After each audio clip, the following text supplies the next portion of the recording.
नमस्कार। जय भोलेनाथ। हिन्दू धर्ममा सबैभन्दा पवित्र र शक्तिशाली रातको रूपमा चिनिने महाशिवरात्रि केवल एउटा चाड मात्र होइन, यो ब्रह्माण्डीय ऊर्जा जागृत हुने विशेष क्षण हो।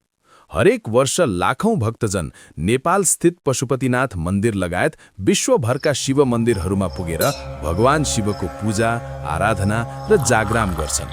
तर के तपाईलाई थाहा छ किन रातभर जागराम बसिन्छ? किन बेलपत्र चढाइन्छ?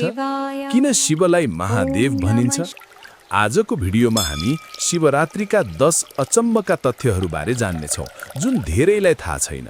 तथ्य नम्बर 1, शिवरात्रि ब्रह्माण्डीय ऊर्जा सबैभन्दा सक्रिय हुने रात हो। धार्मिक ग्रन्थहरू अनुसार शिवरात्रिको रातमा ब्रह्माण्डीय ऊर्जा अत्यन्त उच्च स्तरमा हुन्छ। यस रात पृथ्वीको प्राकृतिक ऊर्जा उत्तरतर्फ बढ्ने विश्वास गरिन्छ।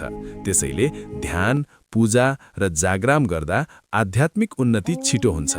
यो रातलाई आत्मा र चेतनाको जागरणको रात पनि भनिन्छ। तथ्य नम्बर 2, किन रातभर जागराम बसिन्छ? जागराम बस्नुको मुख्य उद्देश्य हो चेतनालाई जागृत गर्नु। शिवलाई जागृत चेतनाको प्रतीक मानिन्छ। यदि भक्तजन यस रात सोच्छन् भने उनीहरूले त्यो विशेष ऊर्जा अनुभव गर्न सक्दैनन् भन्ने विश्वास छ। जागराम बस्दा मन शुद्ध हुन्छ, नकारात्मक ऊर्जा हट्छ, आध्यात्मिक शक्ति बढ्छ। तथ्य नम्बर 3, किन बेलपत्र चढाइन्छ? बेलपत्र शिवको सबैभन्दा प्रिय पात हो। बेलपत्रका 3 पातहरूले 3 तत्त्व जनाउँछन्: ब्रह्मा सृष्टिकर्ता, विष्णु पालनकर्ता, महेश संहारकर्ता। यसले शरीर, मन र आत्माको एकतालाई पनि जनाउँछ। बेलपत्र चढाउँदा पाप नष्ट हुने विश्वास गरिन्छ। तथ्य नम्बर 4, किन शिवलाई महादेव भनिन्छ? महादेवको अर्थ हुन्छ देवताहरूका पनि देवता।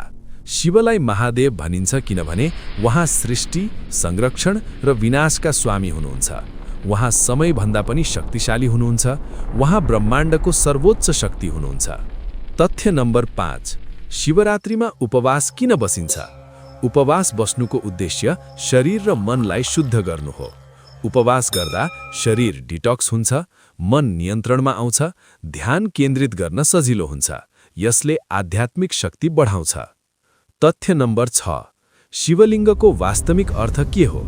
शिवलिङ्ग केवल एउटा मूर्ति होइन, यो प्रतीक हो ब्रह्माण्डको उत्पत्ति, अनन्त ऊर्जा, सृष्टिको स्रोत।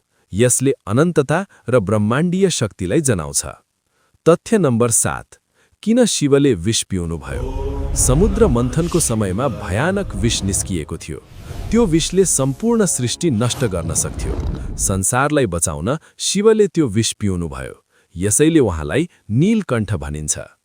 तथ्य नम्बर 8, शिवरात्रिमा ध्यान गर्दा किन विशेष फल मिल्छ? यस रात ब्रह्माण्डीय ऊर्जा अत्यधिक सक्रिय हुन्छ। त्यसैले ध्यान गर्दा मानसिक शान्ति प्राप्त हुन्छ, आत्मिक शक्ति बढ्छ, चेतना जागृत हुन्छ। तथ्य नम्बर 9, शिवलाई विनाशकर्ता किन भनिन्छ? शिव विनाशकर्ता हुनुहुन्छ, तर नकारात्मक अर्थमा होइन। उहाँले विनाश गर्नुहुन्छ अहङ्कार, अज्ञानता, नकारात्मक ऊर्जा र नयाँ सृष्टिको मार्ग खोल्नुहुन्छ। तथ्य नम्बर 10, शिव किन सबैभन्दा सरल देवता मानिन्छन्? शिवलाई प्रसन्न पार्न महँगो पूजा आवश्यक पर्दैन। साधारण रूपमा पानी चढाएर, बेलपत्र चढाएर र सच्चा मनले पूजा गरेर उहाँ प्रसन्न हुनुहुन्छ। यसैले उहाँलाई भोलेनाथ भनिन्छ। महाशिवरात्रि केवल एउटा पर्व होइन, यो आत्मा जागृत गर्ने अवसर हो। यस रात ध्यान गर्नुहोस्, पूजा गर्नुहोस्, सकारात्मक सोच राख्नुहोस्। भोलेनाथको कृपाले तपाईको जीवनमा शान्ति, शक्ति र सफलता प्राप्त होस्। अन्तिममा, यदि तपाई भोलेनाथका सच्चा भक्त हुनुहुन्छ भने कमेन्टमा लेख्नुहोस् ओम नमः शिवाय। भिडियोलाई लाइक, शेयर र सब्स्क्राइब गर्न नबिर्सनुहोला। जय भोलेनाथ।